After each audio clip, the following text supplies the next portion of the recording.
Je me tourne maintenant vers Ali Badini, qui lui est peut-être dans le même profil, mais comme clientèle, il a les petites et les toutes petites entreprises. Donc, quelle est ton approche là-dessus, sur le coût? Pourquoi le coût de financement est aussi élevé? Il faut dire que la microfinance donc évolue à quelques différences près, donc dans le même environnement que les banques. Les microfinances de grande taille sont soumises au contrôle donc de la commission bancaire, donc sont sous l'autorité aussi de régulation de la Banque centrale et du ministère de l'économie et des finances. Donc c'est à peu près la même chose, sauf qu'il y a des paramètres qu'il faut intégrer, notamment au niveau de la dimension liée au refinancement. Donc le refinancement, c'est la capacité de l'institution financière à pouvoir mobiliser des ressources auprès d'un tiers. Les microfinances le font, mais au niveau de la Banque centrale, on n'a pas cette possibilité-là. Donc les microfinances ne disposent pas de compte d'opération qui leur permet, sur le marché monétaire ou le marché interbancaire, de vendre ou bien d'acheter un certain nombre de titres qui leur permet de se refinancer. Et ça, c'est quelque chose de fondamental, ce qui veut dire que nous sommes obligés de nous tourner vers les banques classiques avec des taux de sortie, c'est-à-dire des taux de refinancement qui avoisinent les 10 voire 11%, ce qui n'est pas évident. Et lorsque vous rajoutez les coûts opérationnels, donc les coûts opérationnels, c'est tout ce qui va contribuer à alourdir votre structure de charge au moment où vous êtes en train de contracter le crédit, mais aussi au moment où on sera, et ça c'est très important, au moment où on sera en train de vous recouvrer. Donc il y a une anticipation future de ces coûts opérationnels-là qu'on doit intégrer dans notre comptabilité analytique. Lorsque nous on finance donc clients sur des biens d'équipement, on les finance pour acquérir des unités industrielles et qu'au moment de la réalisation, il y a une distraction, l'équipement que vous avez reconnu comme étant comme pouvant faire partie de leurs actifs, cet équipement-là change totalement de façon radicale ou est destiné à faire autre chose, il y a un problème entre mobiliser des ressources, donc de la force publique pour aller récupérer ces biens, vous allez vous heurter à des résistances, d'accord, sensibiliser ou mobiliser des commissaires de justice, je parle même pas des va-et-vient que vous ferez avec votre avocat au tribunal de commerce, les renvois, les re-renvois, ainsi de suite. Tout ça, c'est des éléments qu'on anticipe et qui viennent alourdir notre structure de charge. C'est un élément. Donc, actuel, futur, on l'anticipe. On ne s'arrête pas là. Là, il y a le risque de crédit. On va faire ce qu'on appelle une analyse quantitative. Donc, on va regarder tous vos flux financiers. Au niveau de la microfinance, même quand on n'a pas des états financiers certifiés, nous avons cette capacité-là de reconstituer les flux financiers parce qu'il y a une relation de proximité qu'on a réussi à créer avec nos clients qui font que nous sommes aisément capables, d'accord, de sortir un bilan, de sortir un compte de résultats sur la base des informations qualitatives que les clients nous donnent. Et ça, c'est très original. À Crédit Access, par exemple, c'est plus de 15 000 visites que nous effectuons auprès de notre base clientèle. Donc, vous voyez, et ça, c'est de façon quotidienne. Quand vous le faites de façon quotidienne, donc les yeux fermés, vous pouvez reconstituer un compte de résultats.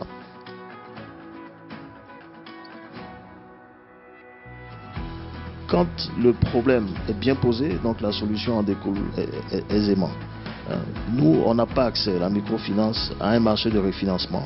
Donc, la solution directe, c'est que la Banque centrale facilite cet état de fait, là, pour permettre au moins aux institutions de microfinance de grande taille, celles dont les encours de crédit et d'épargne sont élevés, de pouvoir se refinancer au taux commun appliqué à celui des banques. Et je pense que ça va faciliter les choses parce qu'on a des microfinances dont l'activité essentielle est de financer les crédits. Et nous, on a un taux d'absorption de presque 100%.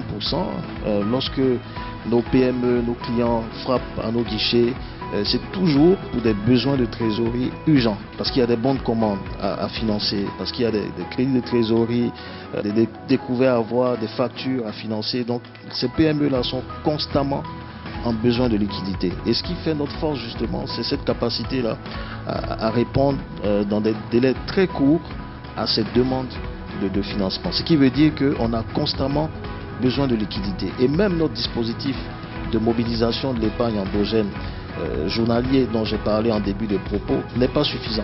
C'est vraiment pas suffisant parce que quand bien même on a la capacité de mobiliser des ressources sur le terrain de façon journalière, ça reste largement insuffisant par rapport aux besoins exprimés de nos futurs emprunteurs.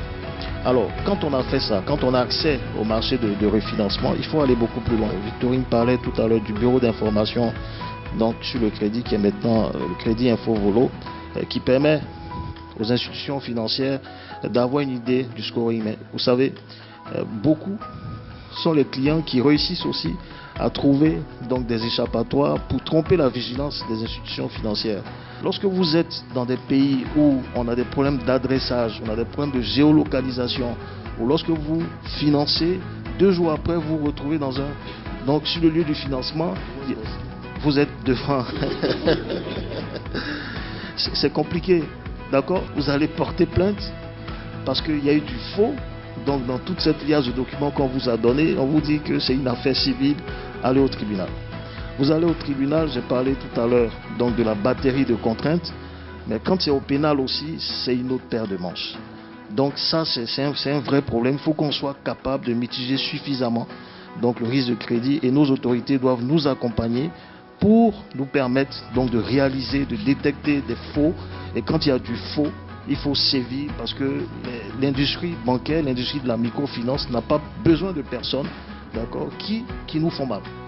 Et si on nous fait mal, on ne va pas financer l'économie de masse. Si on nous fait mal, on ne sera pas des acteurs incontournables, d'accord, du développement local. Mais lorsque je finance donc une PME qui n'a pas des actifs au même titre que Sébastien, une PME dont le remboursement dépend du commanditaire parce qu'elle a bénéficié d'un bon de commande, cela dépend de la bonne foi du commanditaire. Et si le commanditaire ne veut pas payer le crédit ou ne paye pas le crédit à bonne date, qu'est-ce qu'on fait? Ce qui va se passer, c'est qu'il y aura des pénalités de retard, et on va aller de pénalité en pénalité. Ça va renchérir le coût du crédit, et en fin de journée, ça aura un impact négatif sur la compétitivité de l'entreprise.